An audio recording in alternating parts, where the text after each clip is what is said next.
یعنی تقریباً 9:30 ہو رہے ہیں، 10-15 منٹ کے بعد سلام پڑھ لیا جائے گا۔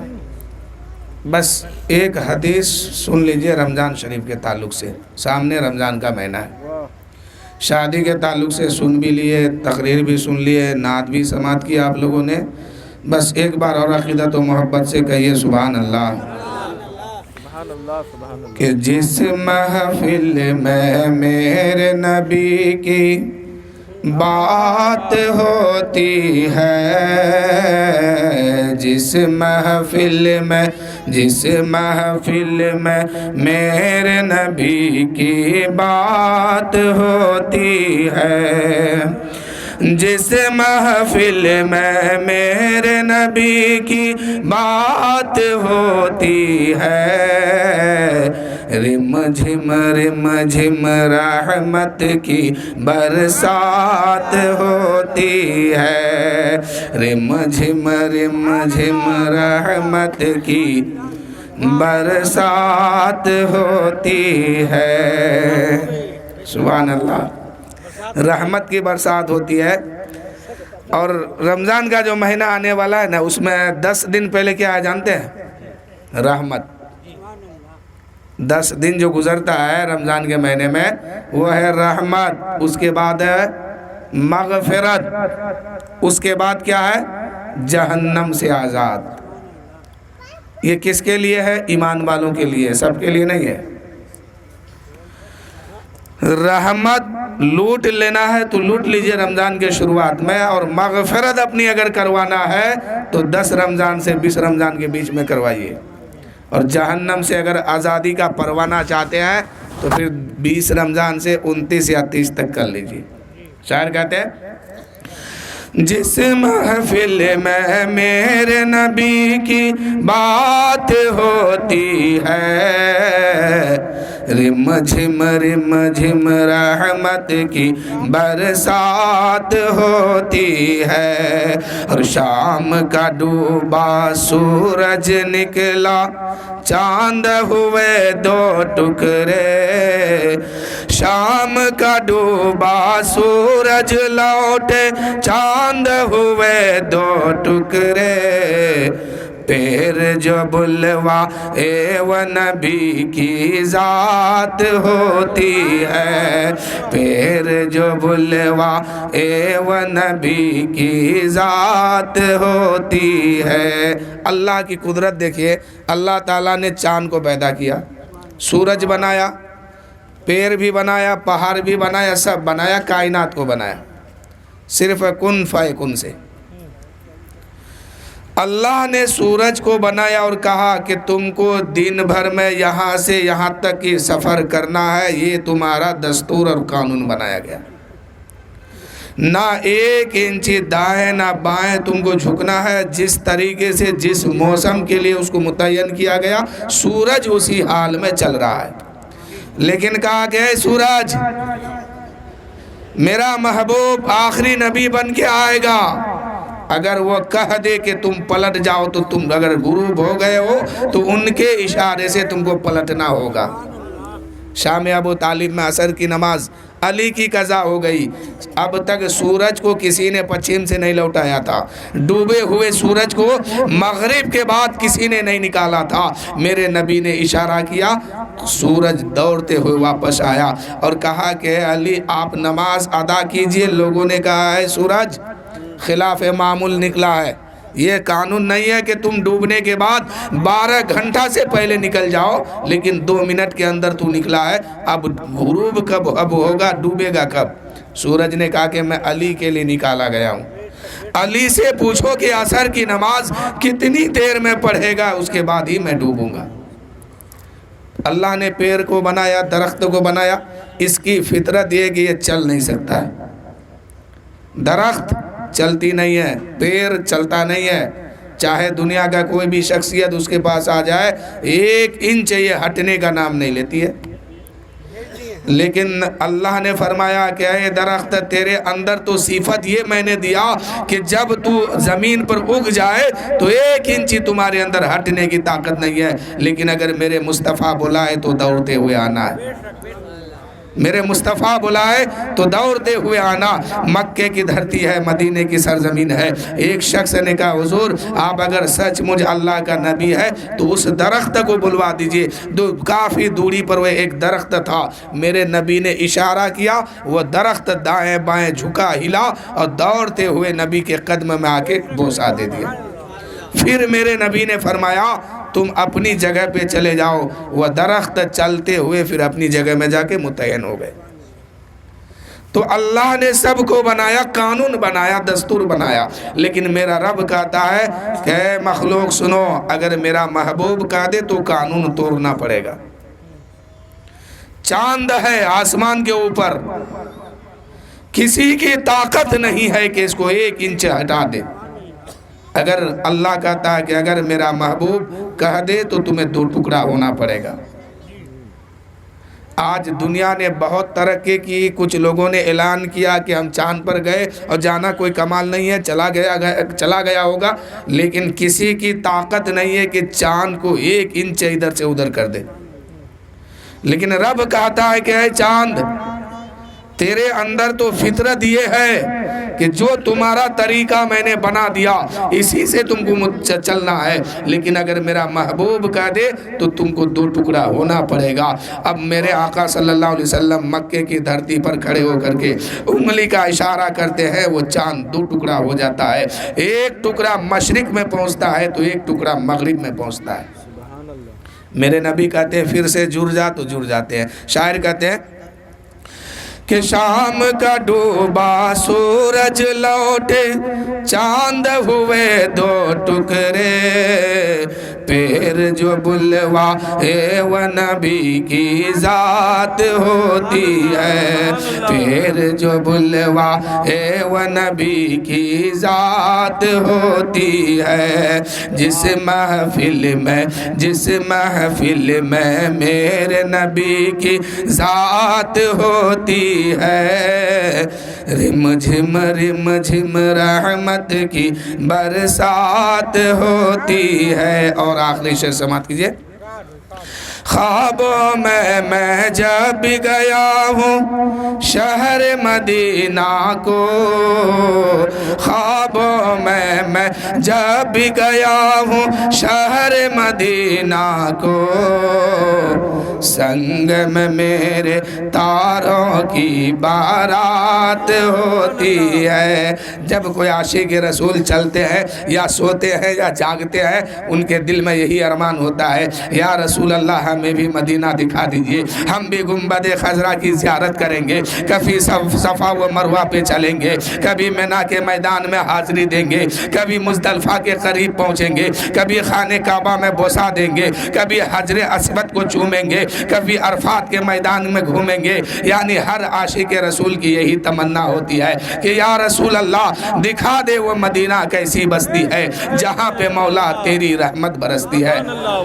شاعر کہتے ہیں خوابوں میں جب گیا ہوں شہر مدینہ کو, سنگ میں میرے تاروں کی بارات ہوتی ہے, سنگ میں میرے تاروں کی بارات ہوتی ہے.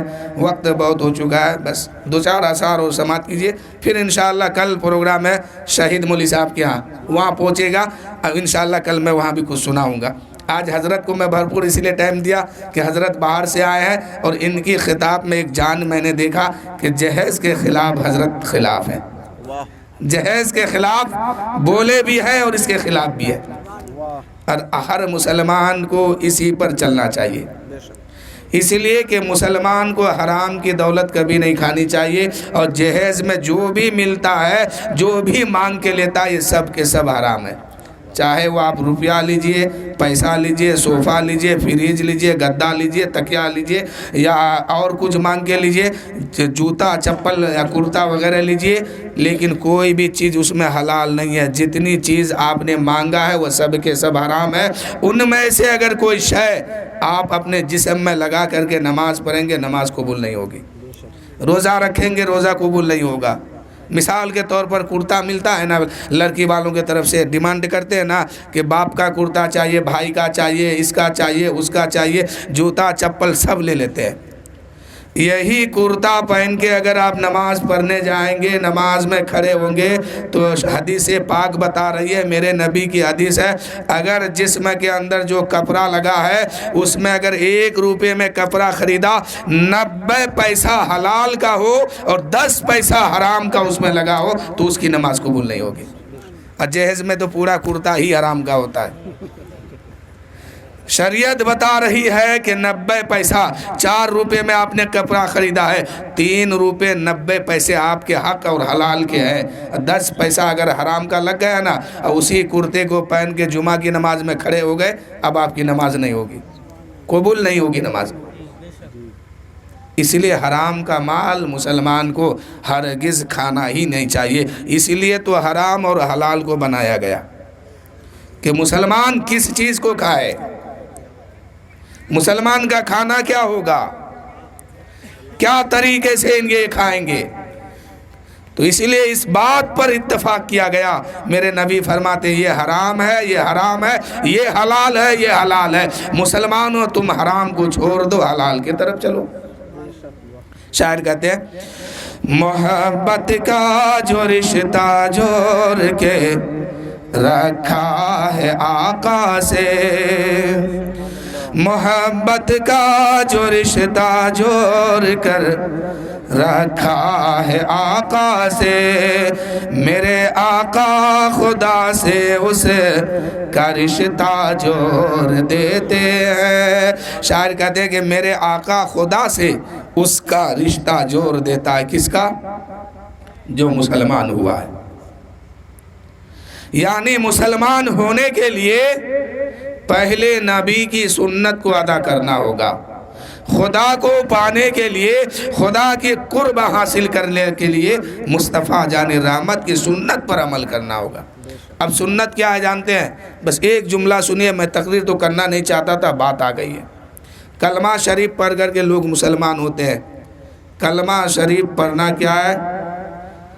اللہ تعالیٰ نے سب سے پہلے کہا محمد الرسول اللہ صلی اللہ علیہ وسلم، اللہ کے نبی صلی اللہ علیہ وسلم کے نور یعنی نور محمدی وجود میں آیا، تو میرے آقا کی نور، میرے آقا کا نور فرماتے ہیں، عرض کرتے ہیں لا الہ الا اللہ، پھر جلووں میں گم ہو گیا، پھر اللہ تعالیٰ نے کہا محمد الرسول اللہ، پھر جلوہ یہ وجود میں آیا، پھر نور محمدی نے کہا لا الہ الا اللہ، پھر جلوہ میں گم ہو گیا۔ یعنی رب کہتے رہا لا الہ الا محمد الرسول اللہ، اور رب کے محبوب کہتے رہے لا الہ الا اللہ۔ تو بولی پہلے کن کی ہونی چاہیے؟ کچھ لوگ کہتے ہیں نا اللہ اللہ اللہ، پہلے اللہ، تو پہلے اللہ نہیں، پہلے محمد الرسول اللہ مسلمان بننے کے لیے۔ اللہ تو خالق اور مالک ہے ہی، لیکن میرا خدا کہتا ہے بندہ عاملۃ ناصبۃ تصلی نارا حامیہ، عبادت کر کے آئے ہو نہ آؤ، جہنم میں ڈالوں گا، جہنم کا مزہ چکھاؤں گا۔ آج جنت اسی کو ملے گی جس پر مصطفیٰ جان رحمت کی رحمت ہوگی۔ تو بخشش کا پروانہ عمل پر یا عبادت پر نہیں رکھا گیا ہے، عبادت تو آپ پر فرض ہے، کرنا ہی ہوگا، نہیں کریں گے تو جہنم میں جلنا ہوگا، لیکن رب کہتا ہے بخشش کا پروانہ عبادت پہ نہیں رکھا گیا ہے، بخشش کا پروانہ مصطفیٰ جان رحمت کی رحمت پہ رکھا گیا ہے۔ جس پر مصطفیٰ جان رحمت کی رحمت ہوگی وہی بندہ جنت میں جائے گا، وہی انسان جنت میں جائیں گے، چاہے وہ عورت ہو یا مرد ہو، بوڑھا ہو، بچہ ہو۔ اور جس پر میرے نبی کی شفاعت نہیں ہوگی، رحمت نہیں ہوگی، چاہے وہ لاکھ عبادت کرے، وہ جنت میں نہیں جا سکتا ہے، قرآن کہتا ہے۔ اب اللہ تعالیٰ نے پہلے کہا محمد الرسول اللہ،